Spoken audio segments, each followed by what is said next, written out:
and welcome to MDL Voices, the podcast that takes you behind the scenes of One Team MDL. Each episode will shine a light on the people driving MDL success, engineers, project managers and experts, bringing hands-on experience and also real-world insights into every flex lay challenge. We are right here in the control room, in the hub at MDL. I love this room. Today we're going to talk about how offshore experiences can shape client conversations and also help with problem solving in sales. I'm delighted to be joined by Lee Thornton, Sales and Commercial Director. Hello. Hi, how you doing? And also Craig McBeath, a Technical Sales Manager. Good afternoon. Good afternoon. Right, let's get into this then. I guess first of all, shall we talk a little bit about your backgrounds, find out how you've got to where you are. Shall we start with yourself then, Lee? Well, I fell into the industry, I guess. I left school and went straight into an apprenticeship, serving my time as an electrician. Okay. And then from there, I kind of grew up as an oil and gas brat, I guess. Like my whole family was in the industry to some point. And then I started with Halliburton, and I was there for kind of near 10 years. And I went through different applications there. Predominantly it was installation and offshore. Right. Still as a Sparky? As a Sparky, yeah. The first part of that journey was maintenance and going off on an ad hoc basis. And then I think as kind of career progressed through there, I started taking more of an interest into the project engineering side of things, project delivery side of things. And I started a role with a company called James Fisher as a project engineer. Okay. And worked my way through the ranks there to kind of project manager. I was there a few years before I then headed out to Houston and took on a role there of setting up the business unit there. And I stayed out there for about 5 years then. Which was good. It took on a total new dynamic, a lot of learnings because you're going in, you're learning a new culture, but you're learning just a new way to kind of operate and chat with the clients and different risk profiles of working in different regions. And then 2021 we came back, me and the family came back to the UK. And I remained with Fisher for another couple of years in an operations role. So I overseen like assets and offshore kind of resources around the globe, and quickly realised that I'd kind of missed the external interfaces and dealing with clients, because everything at that point in time was internal relationships. Sure. And I kind of just hungered for the external piece again, and then that brought me to MDL. Okay, that sounds like a real varied kind of career journey that you've been on in terms of, well, you've lived all over the world as part of it as well. Yeah. It certainly set me up for better kind of level of conversations with clients as well. So yeah, every kind of piece of that journey added something different, I guess. And I want to talk a little bit more about how that experience helps you today a little bit later on. So Craig, what about yourself? So in a similar vein, I've had a fairly traditional path as an engineer in the sector for almost 20 years now. It makes me feel really old. Graduated from Aberdeen University as a mechanical engineer. Went into a solid business, Sparrows lifting business here in the North Sea, and got involved in maintenance projects, lifting projects, predominantly around cranes and lifting in the North Sea. Through that, spent a lot of time in the North Sea on rigs and platforms, helping them maintain things, lift things, and delivering challenging projects. I then moved to the subsea sector that we operate in predominantly.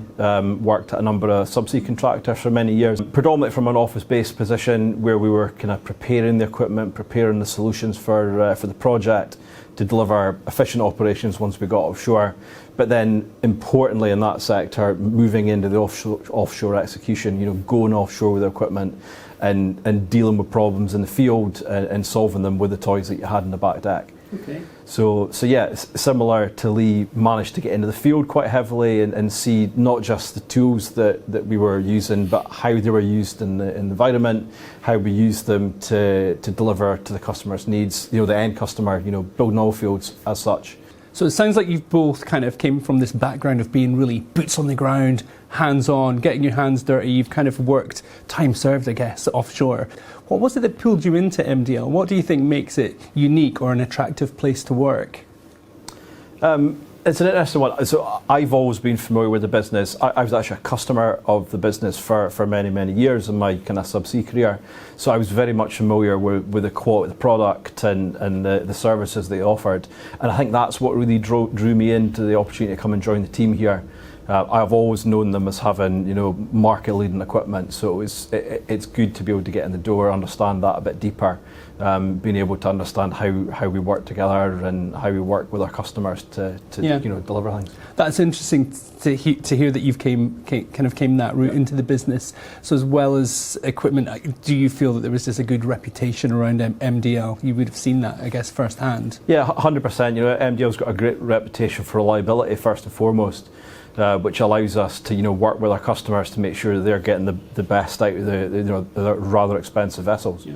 That is a big priority for us, and I've seen that in action in the field. Okay.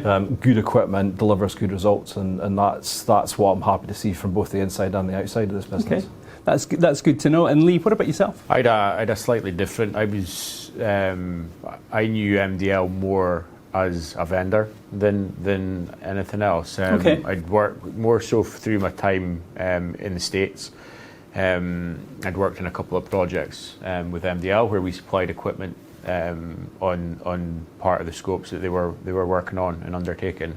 But I'd always been a bit of a fan. I knew the MD, Andrew, for probably 10 years before I started with the business, and part of that was an overlap in his previous employment as well, where we worked in projects together. But it comes down to the fact that once you're in and you see what the business is about, the quality it speaks for itself.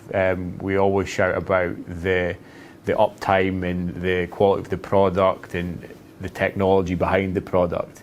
And I don't really think you get a proper appreciation for that until you get into the business. There's an engineering capability that we maybe don't shout about as loud as we can at times. And we really do have the ability to package up and become a solutions provider rather than just renting assets out and tailor a service now. So yeah, it's an exciting place to be. Now, you said that you're fairly new to the business, 2 years into the business, but essentially very experienced because you've been there, you've done it, you've been hands-on, and you have all the technical background. How important is that just within your roles in terms of kind of talking to customer, the sales piece, if you like? How important is having been there? Does that come up in conversation a lot? Yeah, it definitely does, and it is massively valuable. So with that experience comes that time served. I've broken plenty of stuff over the years. Yeah. I don't want to be in that position again. There's nothing more frustrating than losing a vessel day to your equipment not being either chosen correctly or working in the way that you wanted it to work. So having been there, done that, got the T-shirt, it's extremely valuable to ask those what if questions, or is that really your problem? Is that really the biggest problem you have with equipment, with project delivery, or have you thought about this? Yeah. Okay. And you can read books, you can listen and learn, and that's what this business is really good at, listening. But having that field experience, I find invaluable to be able to sit down with a customer and understand what their problems really are, and work together with them to come up with a solution for them. Okay. And I guess that's essential that you have got that insight and you have got that experience. It must kind of help with trust when you're talking to new clients, especially, that they know that you've been there and you've broken stuff, as you say. Exactly, 100%. And a lot of the customers have a similar background to us, have been on the back deck, spent time at sea, spent time working with equipment, whether it's the same type or different type of equipment. And they do understand and value the input that you have in these conversations. Right, a little bird has told me that you both have winches in common. So I don't know if you want to expand on that. What does that even mean? So, in terms of today's MDL in context, I guess. The winch and lifting solutions business is the most recent service line addition. And both Craig and I came from different winch businesses. The core of MDL is built around hydraulic and mechanical rotating equipment, and Winches was a part of the core of that business from its inception. So it was a natural addition to the business as it is today, but also there's always winches out on the back deck when we've got what is the core of the FlexLay business on the back of a vessel as well. So it was complementary. So when the opportunity came up to add the winch and lifting solutions aspect to the business, it felt like a no-brainer. Is this a huge growth area for the business then? Yeah, I think so. I mean, and on a global scale as well, it's a huge opportunity for us to package up more of the back deck. Yeah. And ultimately, our desire is to go out and have a full tailored solution for the customer. So it's one project interface for our counterparts. It also allows us to cut down on offshore operators. And just be a little bit more competitive in the market, all the while keeping up the same standards that we've become used to at MDL. Okay. How do you become competitive? Now, this is a bit of an outsider question in terms of outside of the sector, but winches are winches, surely. What makes your winches better? What makes them different? What makes them different? What makes you unique? It's a great question, and that phrase, just winches, is a lot of people have, a lot of customers, a lot of sector experts have the same feeling. They're just a commodity, just another tool, and when it comes to a kit perspective, they are just tools, as everything is in the back deck. The key to it is how we link them up with our existing assets and how they add value to our existing fleet. And the things that it allows us to do in the back deck slightly differently by having that full, what we call a full turnkey solution for the back deck, just like Lee's touched on. So it's not just the product itself; it's the full package. If you like, it's the package, solution. It's the service, and it's how importantly, from an operational person's perspective, how the service is delivered. By having a single project manager on shore, by having a single supervisor offshore, controlling all the various teams in the back deck is a massive efficiency driving tool, as opposed to having 3 or 4 different vendors in the back deck operating the FlexLay equipment, operating the lifting equipment. By coming to MDL, we can supply everything as part of that kind of turnkey solution, built by experts, delivered and operated by experts, importantly all led by the same supervisor. Okay. So it is a game changer. I've seen it in operation myself, having that one team kind of feel both in the office and in the back deck. Okay. So I've heard quite a bit about one team MDL. How does that work globally? Well, the business in itself is a global business more than anything nowadays. We're 95% of our business is overseas, which is totally flipped from kind of circa 5 years ago, where it was 95% UK and 5% overseas. Wow. What that does is it opens us up to, I guess, new cultures and opening up new regions. We've got offices in the UK, which is our hub. We've got in Homa in the US, Brazil, Singapore. We've got colleagues in Paris. So we are opening ourselves up to the global market. And we're operating with traditionally the same customer base in all of those markets as well.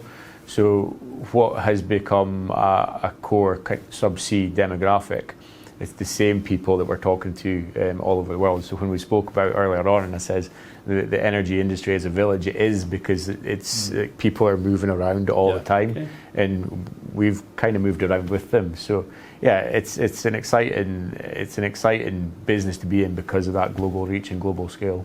Craig, have you got anything to add to that then? Yeah, well, as Lee said, we've grown as a business massively from focus on North Sea to focus on the global market, and that really is by following our customers, by listening to them, understanding what challenges they have, and largely the challenges that they have in our sector are the same regardless of region, but they're not all exactly the same. And by enhancing our fleet with all the winches and lifting solutions assets that we've brought in addition to the FlexLay stuff, it's allowed us to add more value to our customers in some of these new regions for us, and in some instances new regions for them as well. And interesting, as we start to go more and more global, we still continue to find new customers. We still continue to build new relationships and solve different problems in different places around the world. So it's really refreshing to work in a business that's not scared to open that global footprint up, enhance our fleet, and enhance the services we offer, and grow with our customers in that global model. Sounds like there's some real exciting times ahead. Yeah, I think like, touching on that internationalization piece as well, it's been possible because of the investment in the assets, the core assets. We're building heavier tonnage products for the deeper water basins, which more often than not are kind of placed around the globe out with the UK. So that's been a huge driving force and a huge part of the success as well. Okay, that's really interesting. Now, look, I feel I can take a bit of a back seat on this episode because it's your podcast. So is there anything else you want to talk about or any points that you think are really important to any potential MDL customers who might be watching? Yeah, I think that the thing is for us, like we always scream about it, it's the early engagement piece. I think if the sooner we can get involved in the customer conversations, it's not always about going out and pushing to get the sale closed as soon as possible. It's about being part of like the journey through inception and trying to come up with the best solution, and ultimately doing a little bit of knowledge sharing as well, because that's where we'll start adding the most value. The more questions we can ask at the earlier stage is where we can really impact what the delivery model then looks like, and come up with a tailored solution rather than just what is perceived to be an off-the-shelf kind of fix. Because it's very rare, regardless of how much of the offshore operations any of one of us or our customers have done. Every project has its different challenges. So yeah, that early engagement piece for me is huge. And it just helps us shape things longer term. Yeah, definitely. Okay. It also allows us to kind of open the curtain up a little bit. We spoke about reliability, and as an outsider, as a customer, I find that MDL had, the market leading reliability. It's only once that, I'm here, the curtain's opened a little bit, I can see all the things, the people, the technology and the processes that help deliver that. And by doing that kind of whole early engagement piece with the customer, we can understand what their problems are. We can understand what the highest value thing we can do for them, whether it be with technology, with equipment, with people, with creative models for doing things. We can only do that through early engagement. It works both ways. So the sooner we can start these conversations, the sooner we can, give our knowledge. Okay. We're not gatekeeping anything. We've got a really, really strong team. I think you'll hear that through a lot of the guys that are on this podcast series. We've got some really, really strong guys behind the scenes that aren't necessarily client focused like Lee and I are, that front end. Yeah. But they all add value. And by having that early engagement, it does allow us to kind of open a curtain, pull people under the body of the car, and have these really powerful conversations about, not necessarily about a day rate of equipment, but how we can use the equipment to really add value to our clients' projects. Great. Okay. I've been told that you guys agree on a lot of things, especially facial hair. I didn't put that in the question. But I wanted to ask, do you agree on things like what direction the sales team should travel in and how the sales function should work? Yeah, well, you asked Craig. That's one for Craig. Do you agree? Yeah, most of the time, we're a team. As in any team environment, we do agree most of the time, but we are not scared of challenging things. It's one of the things we do here at MDL. We do have one of our core values to challenge everything. And it's really, really valuable because it allows voices in the team to be heard, whether it be in the sales team, whether it be in the ops team, whether it be in the workshop. Allows us to challenge each other because we're not all right all the time. I think it's great that MDL has created such a culture and that no one's really afraid to kind of make these challenges, and it's better for the business. I have a final bonus question to finish up. It's a question for you, Craig. Again, I didn't write this one, but I want to know what happened to the impressive moustache that you had earlier on in the year. Well, it's coming back. It's coming back. So yeah, I don't know how it happened, if I'm honest. You know, these things are just sporadic, they just happen. Right. So, yeah, it's coming back. The laugh of it is It's coming actually, back. he actually came into his interview with a moustache, he still got the job. So, There we go. And look, that is a great, you know, it's a great point to end on. Lee, Craig, thank you so much. thank you. Thank you very much. Much appreciated. Thank you for listening to MDL Voices. To explore more stories, case studies, or to find out how MDL can support your next project, visit maritimedevelopments.com and connect with the team behind the expertise. So, until next time then, trust the experts and stay tuned for more insights from One Team MDL.